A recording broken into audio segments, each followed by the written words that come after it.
can't lose any yards here. Gonna throw. Drake picked up the pressure all alone, and Zay Jones, and he will prance into the end zone for the touchdown and the victory in overtime for the Raiders. That's enough of that. All right, so welcome to week 2 of the preseason or fucking power rankings, whatever. I do not have the time or the energy to care. I also didn't type up the list of people in order. I'm also doing a new way to record this. I'm using this because it's a lot easier than trying to splice audio together. That takes like hours, and it's easier to do this just to get it all out there. And I can edit it on my phone, which is really nice, actually. So, yeah, week 2. We saw some pretty surprising games. One, we saw some pretty surprising performances. And yeah, I think it'd be better if we just got right into it. All right, first up we have number 1, and that's Lance. Lance and I had one of the greatest fantasy football games of all time. It was like two heavyweights crashing in on each other. One of the most dynamic and most amazing performances you will ever see in a fantasy performance. Both of us, I think there's nothing really mean I would say about Lance. It was honestly a great game, and you know he predicted, tried to throw a little shade and be like, I'm gonna blow you out, and then almost lost because Josh Jacobs couldn't run for more than 5 yards, and Darren Waller was apparently being triple teamed, and then all of a sudden that stopped, which was really nice. Great job, Ravens. I'm really excited to play Travis Kelce next week. So yeah, number 1 is Lance. Number 2 is Ethan. Ethan won. I don't really have the stats pulled up.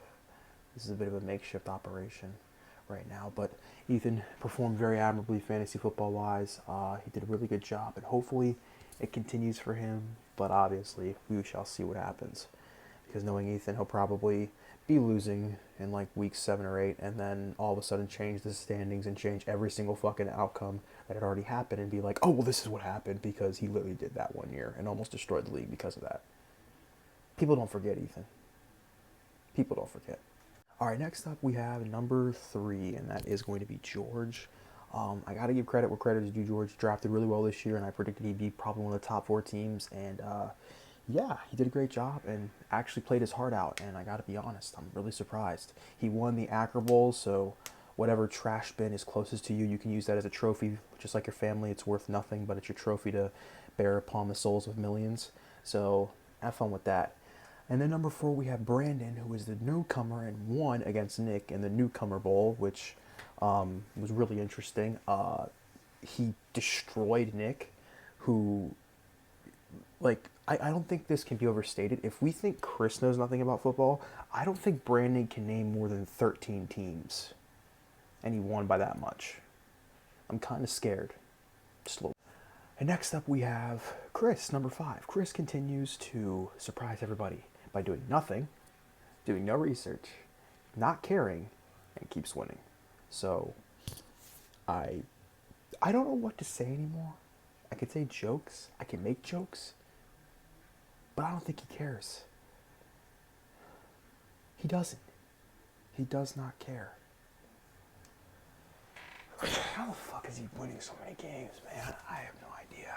And number 6 is me. I put myself at the top of the losers portion of this because the next guys are all the people who lost, and I think it's consensusly agreed. You know, me and Lance, our game went back and forth, as we said, Battle of Titans. I don't know what happened to DK Metcalf. The dude is built as a specimen upon God, but can't get open more than 4 times in a game.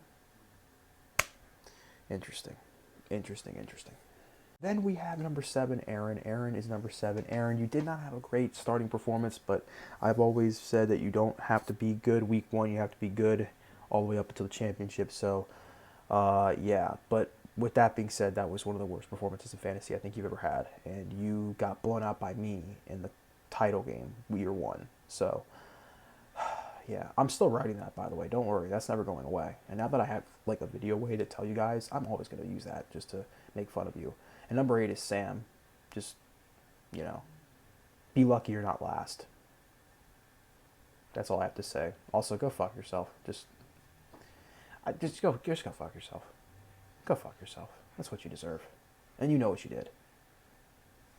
Number 9, we have Nick. Nick did not play very well. Yeah, he just didn't play well at all. And I really don't got much to say. I mean, shit, he was the one that was so adamant about joining the league. He was like really trying to, and then he does that week 1. I think it's saying something when he does that. It's just funny to me. I'm sorry, it's just funny to me. At number 10, we have Jack. I'm gonna go out on a limb, Jack, and say that after 5, I think this is year 5 of us doing fantasy. I'm gonna go. Actually, no, this is year 6 of us doing fantasy. I'm gonna go out on a limb and say you are not very good at this. You are not very good at this. I know you won a title, but that's not impressive because Chris won a title. So I don't know how you won a title. But truth be told, it's concerning. And I think there was some dark arts involved. And I will be contacting the FBI, and you will be getting investigated. You and your dad, because he knows something. I know he does. Don't fucking forget it. Those are the rankings. I feel so weird because, like, honestly, one of the things that I loved about doing the rankings and typing them out was like the little like standings and like the little records you would have right next to them. And I kind of miss that. You know, like that's like my favorite thing to do. But you know, now I can just say it out. So. If you're 5 or if you're 6 to 10, you're 0-1. If you're 5 to 1, you're 1-0. So I just figured that was a pretty easy way. I don't care that you don't like where you were placed. I really don't. If you're getting upset over rankings made by a person who is currently residing in the basement of his father's house in the middle of Virginia, I feel like that's an indictment on you more than me. So be that as it may. But yeah, that's just that. That's all I have to say. We do have one last thing to talk about, and that is, of course, Lance is heading into the Air Force, which means commissioner duties are going to be bestowed upon 2 people. That would be Ethan, who is a former commissioner, and me, who's never been commissioner, but would tear this league apart if he was given full control. And honestly, I think Lance was smart giving me and Ethan both each, like, one hand on the button to press the nukes. But Ethan, I'm going to be honest with you. I know what you did in 2016, this 18. I know what you did. We all do. It was a load of bullshit. You completely fucked over the league because you were mad because you weren't doing good in fantasy. You know what you did. So I'm going to make this very clear. Do not even, think about doing that again. Because if you do, I'm going to set you to 0 whatever the season ranking is at that point. I'm going to make sure every single game you play is a loss, and you will not be making the playoffs as punishment. And I'm sure Lance will agree, because me and Lance both know that it was a mistake that you did that. But anyways, I'm very excited to co-commission with Ethan, and I'm very excited to keep this season rolling along. I don't know what else to say, but yeah. I hope you all have a wonderful week. I hope you're all having a good time.